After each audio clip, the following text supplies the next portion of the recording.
During the 2022 Formula One season, a budget cap was implemented.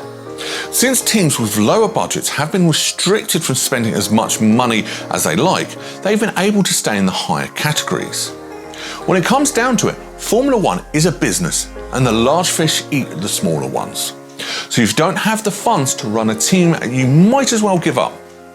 Having said that, this has become a very dangerous business since the top teams are spending a lot of money to have the best car, making the sport autonomous.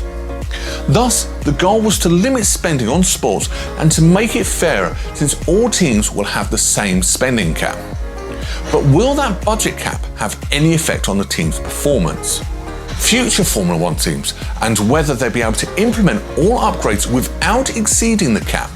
Please stay with us until the end of this video so we can explain the problem the 2022 budget cap is causing to the Formula One teams. Red Bull boss Christian Horner was given the tongue-in-cheek nickname Karen Horner in the past for complaining about aspects of the sport. Well, this time he is going after the budget cap, which stands at $141.2 million. As a result of this season's rule changes, teams have raised a wide range of concerns. This is the first time someone has spoken out so forcefully against the budget cap. Christian Horner said after the Spanish Grand Prix that inflation must be addressed by the FIA. To come under that cap this year, about 7 teams will have to miss the last 4 races. There have been ups and downs in the paddock according to the consensus. Now, big teams aren't the only ones who matter. We're seeing inflationary rates that could worsen in the second half of the year for middle-of-the-field teams.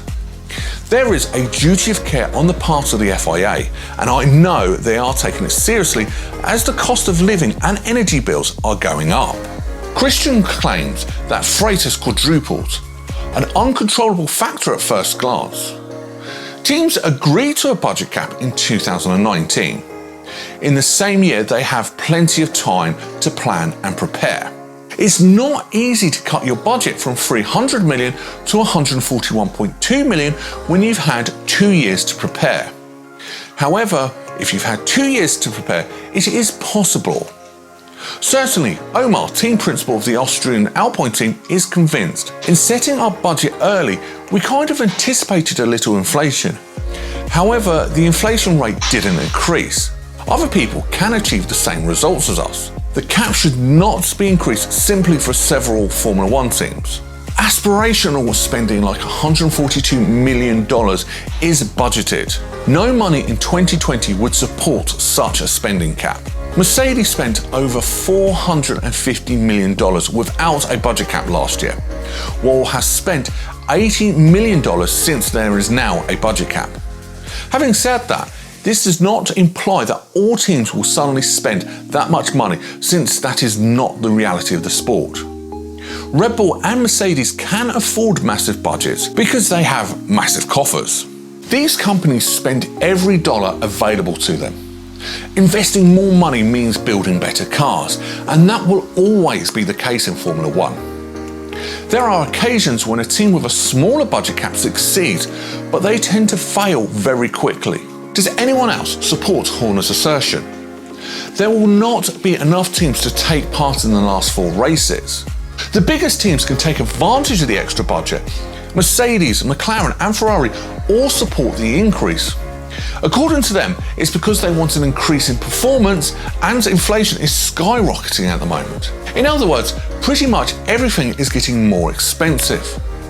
Inflation rates in the UK are currently at 7.8%, where Red Bull, Mercedes and McLaren are all based since the coronavirus pandemic hit. In other words, teams are paying 7.8% more on average for everything they purchased this year than they did last year.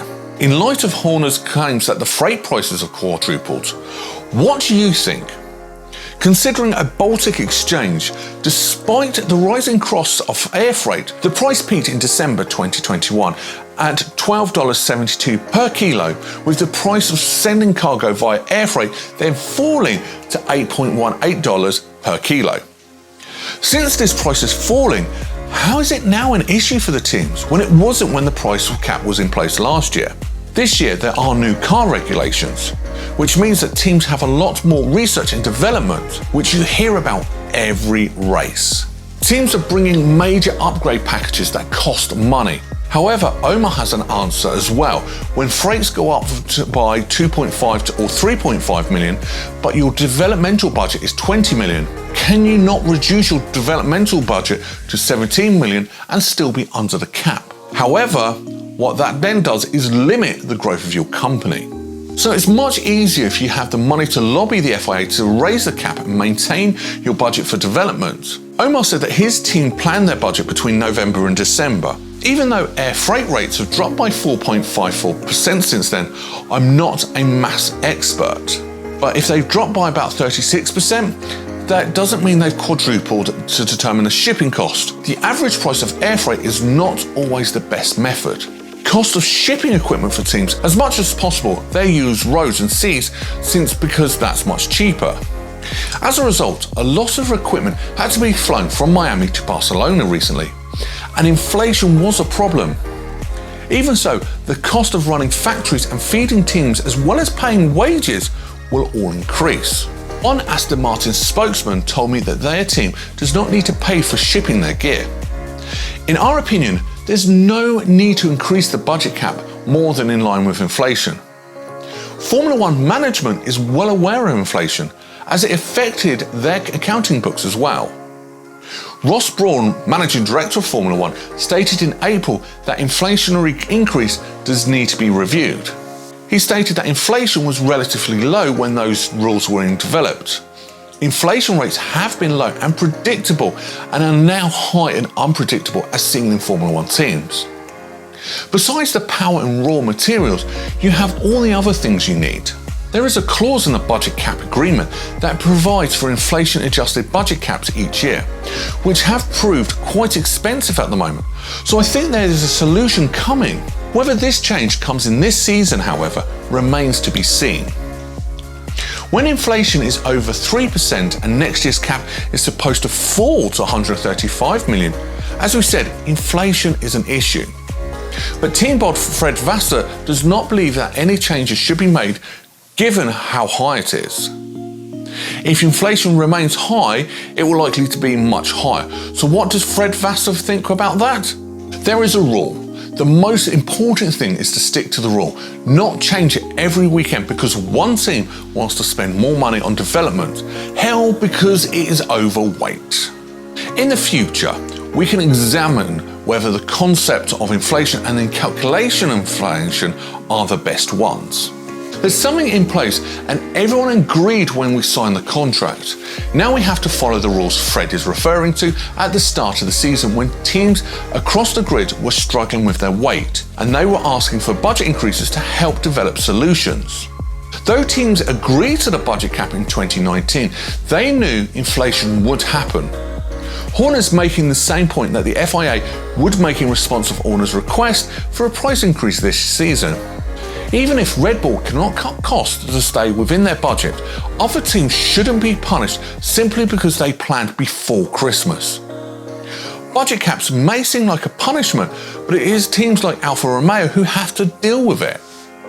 Before the budget cap was introduced, budgets were already below it. Budget caps were intended to increase competition by reining in the spending of the big teams like Red Bull, which had one car costing $500 million. A sport in which one player can spend $80 million is unsustainable, especially with a sport that has so few competitors. Having an extra $10 million will allow the Red Bull to develop their car further. Alfa Romeo will not be able to spend an extra $10 million just because Formula One says they can, so they are being punished for spending less money compared to the other teams. Racing has been frantic this season and the competition for the Drivers' Championship and the Constructors' Championship looks very close. Every dollar that can be spent on improving their cars will be sought after by the top teams. Although that's understandable, those teams that have the money to spend voluntarily agreed to these restrictions, which they have to follow. It seems incredibly unlikely that 7 of Formula One teams will not show up for the last 4 races as Christian claimed. The millions of people who watch Formula One every week pay for the opportunity to be seen on TV. Would it be better for those teams that are at risk to go over the budget to get a warning? No penalty is mentioned in the budget category even, but points deductions would likely apply to teams like Red Bull and Mercedes, as results mean nothing to them. In the new era of Formula One, competition is expected to be fiercer than ever before. While we understand why wealthy teams would spend as much as possible to make their cars the best they can be, is that the best thing for the entertainment value of the sport? Wouldn't it be nice if the top 10 cars changed each event so that any driver could take a podium or even big points on their day? I appreciate all of your patience until the end. Please show some love and support to our small YouTube channel by liking and subscribing. Each week we post at least one video to keep you updated on everything Formula One related.